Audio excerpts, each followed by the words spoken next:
গণমিছিল, doctor স্বাস্থ্যকর্মীদের যথাযথ সুরক্ষা,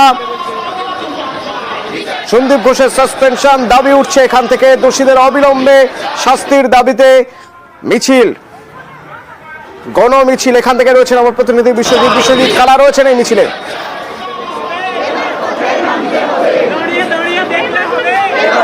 মিছিলে যেমন চিকিৎসকরা রয়েছেন, জুনিয়র চিকিৎসকরা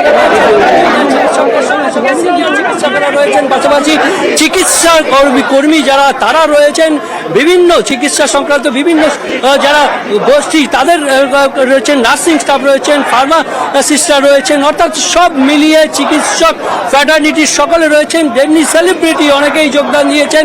আমরা জানি যে এই মিছিলের ডাক দেওয়া হয়েছে, এই গণমিছিলের ডাক দেওয়া হয়েছে গণকনভেনশনের পর।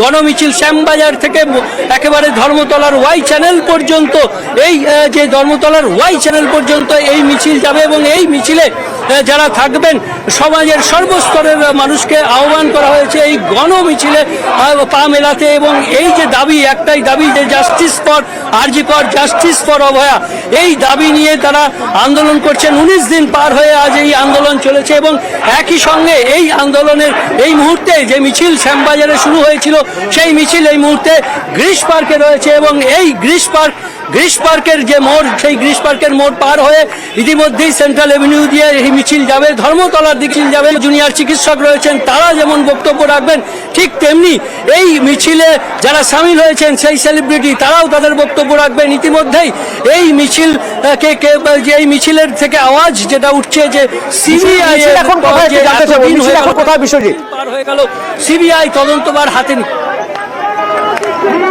মিছিল এই মুহূর্তে গ্রিস পার্কে রয়েছে এবং গ্রিস পার্কে মিছিল গ্রিস পার্কে রয়েছে। ওদিকে সেন্ট্রাল এভিনিউতে উত্তেজনা ছড়িয়ে পড়েছে। বিজেপি কর্মী সমর্থক একদিকে, আরেকদিকে তৃণমূল কর্মী সমর্থক। সেখানে পুলিশ, প্রচুর পরিমাণে পুলিশ রয়েছে।